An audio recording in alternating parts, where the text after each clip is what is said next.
Assalamualaikum warahmatullahi wabarakatuh.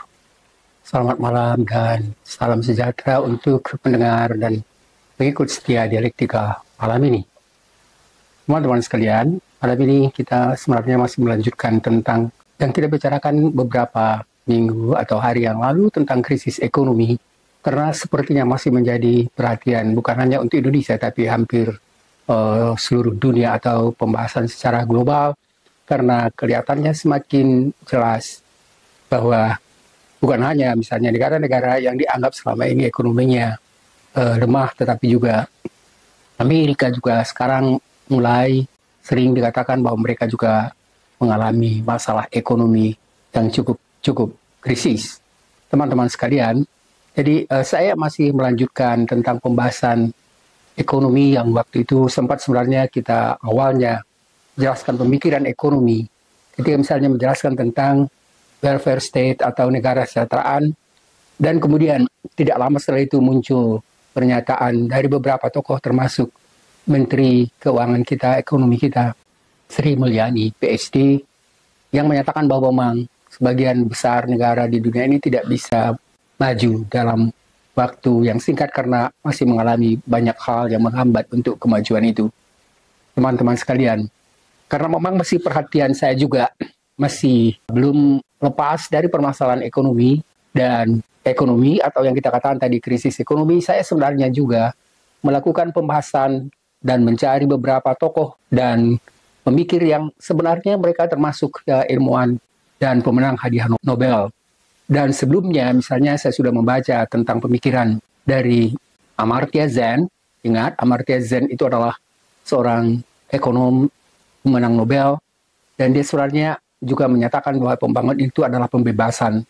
Jadi bukan hanya pembebasan dari kemiskinan, tetapi sebenarnya sebagai upaya untuk pembebasan dari ketidakadilan dan ketidaksetaraan, bukan hanya dalam sosial budaya, tetapi juga dalam masalah ekonomi.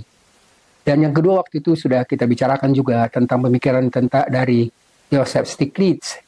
Dan kedua pemikir ini sebenarnya adalah tokoh ekonomi yang luar biasa, yang pemenang Nobel. Dan sempat saya katakan pada kuliah sebelumnya bahwa dia itu sebenarnya menjadi perhatian saya juga ketika misalnya saya meminta salah seorang peserta S3 mengambil disertasi tentang kesejahteraan, negara kesejahteraan, dan fokus pemikirannya sebenarnya bergantung pada dua atau bersumber dari beberapa pemikir, tapi ada dua pemikir utama. Yang pertama adalah Joseph Stiglitz dan yang kedua adalah Amartya Sen. Teman-teman sekalian, pada malam ini saya katakan tadi saya sebenarnya memperluas pembahasan pembicaraan saya tentang permasalahan ekonomi dari beberapa tokoh, dan diantaranya adalah ada Benjamin Rush.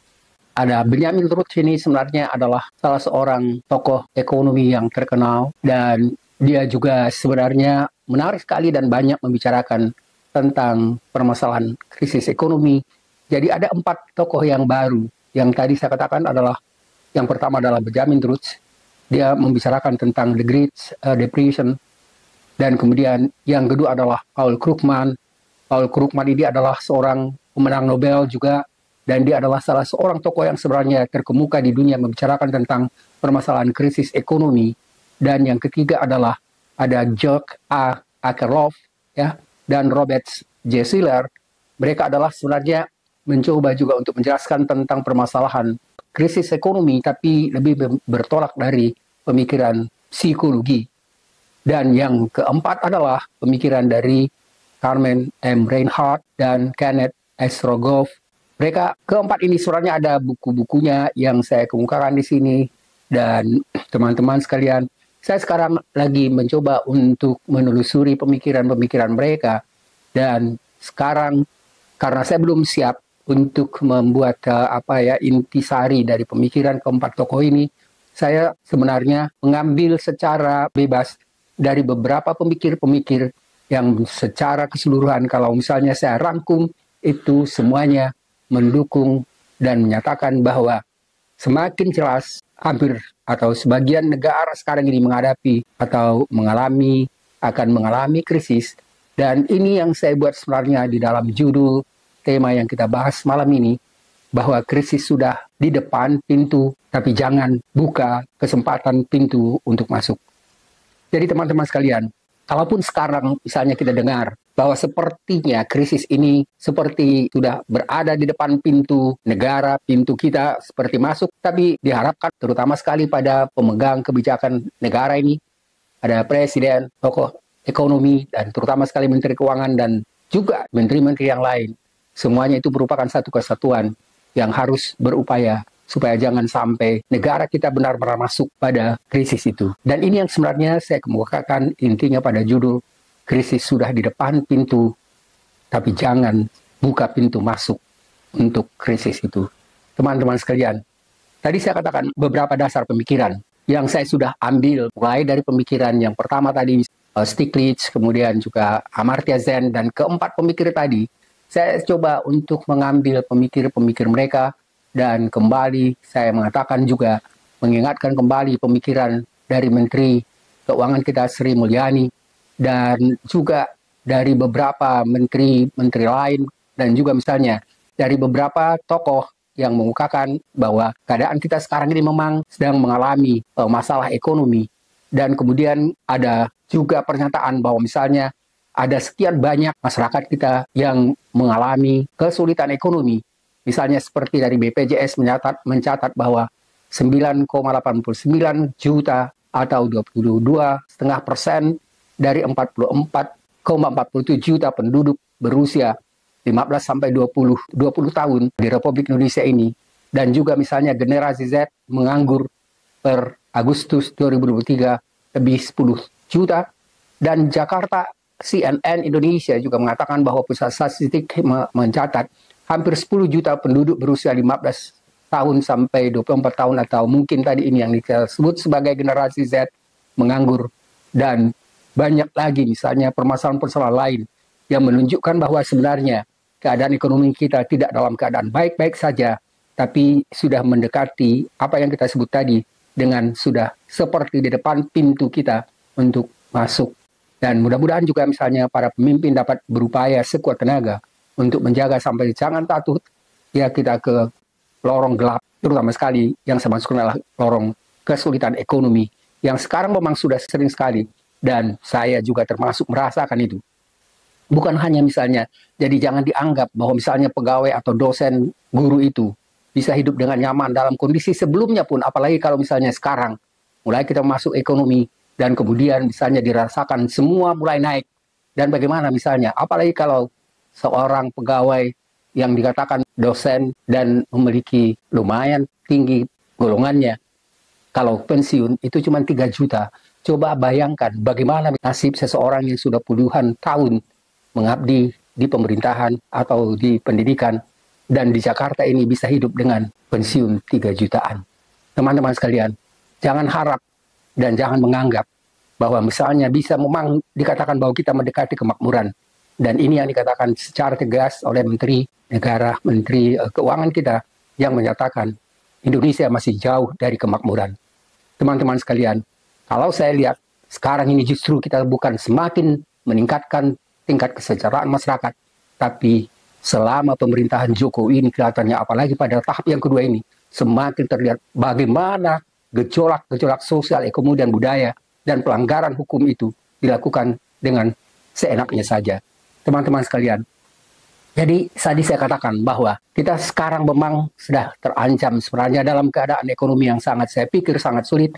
Dan coba lihat sebagian besar atau paling tidak mungkin ya hampir 40% yang selama ini membuka usaha-usahanya di rumah itu juga sudah tertutup, sudah nutup diri.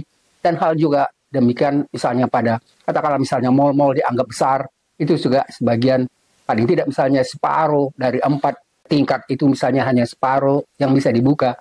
Dan itu pun sebenarnya sepi dari pengunjung. Teman-teman sekalian, jadi saya ingin menjelaskan di sini sebenarnya secara rinci beberapa hal yang menunjukkan bahwa keadaan krisis ekonomi itu memang sudah di depan pintu. Jadi saya selalu mencoba untuk bisa misalnya menjelaskan apa yang kita kemukakan di dalam dialektika atau kuliah-kuliah singkat ini dengan memiliki dasar dan bukan hanya misalnya seperti keinginan sendiri, tapi saya selalu mencoba untuk menelusurinya dari pemikir-pemikir yang menjadi pemikir atau ilmuwan itu sebenarnya adalah tokoh-tokoh di dunia ini. Teman-teman sekalian, secara rinci misalnya tadi dikatakan bahwa 44,47 juta penduduk berusia 15-24 tahun itu sekarang mereka menganggur, dan sekitar 22,5 juta dan seterusnya. Itu banyak sekali teman-teman yang sekarang mengalami kesulitan.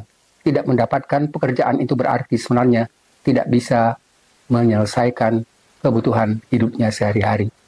Teman-teman sekalian, jadi hal yang di atas sebenarnya saya kemukakan di sini sebagai dasar untuk menjelaskan apa yang saya kemukakan, bahwa kita sudah harus berhati-hati dan jangan sampai lengah agar tidak masuk pada apa yang kita sebut tadi dalam kondisi real, bahwa kita benar-benar sudah mengalami krisis ekonomi, dan kalau itu sudah berjalan akan lebih sulit lagi kita mengatasinya.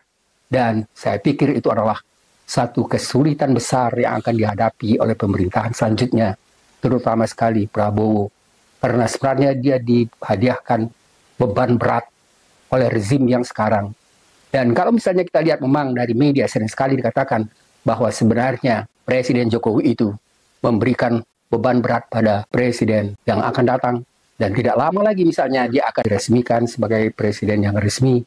Dan sudah terlihat memang bagaimana juga kelihatan misalnya dari sikap dan kadang-kadang ucapan dari Prabowo bahwa dia akan sulit sekali misalnya untuk mengikuti rencana-rencana yang dilakukan oleh Presiden Jokowi selama ini, termasuk misalnya untuk pindah ke ibu kota baru di Kalimantan.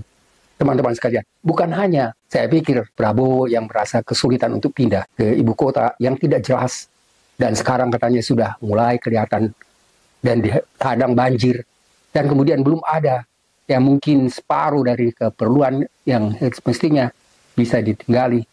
Semuanya masih dalam keadaan yang tidak terkondisi dengan baik, dan saya pikir ini adalah masalah besar seandainya memang pun Jokowi tetap berusaha untuk melakukan perayaan 17 Agustus itu di IKN. Teman-teman sekalian, jadi sekarang kita sudah melihat misalnya dan memasuki sedikit penjelasan sebagai pengantar untuk menunjukkan bahwa kita memang sedang menghadapi masalah ekonomi yang sudah mendekati krisis. Dan itu yang saya katakan tadi, pada semua pemerintahan atau juga masyarakat tetap berhati-hati untuk menghadapi kondisi yang mungkin sekali terjadi. Dan mulai dari sekarang kita lebih siap untuk mencoba memahami kondisi itu dan berupaya untuk keluar dari keadaan yang mungkin akan mengancam kita. Terima kasih teman-teman.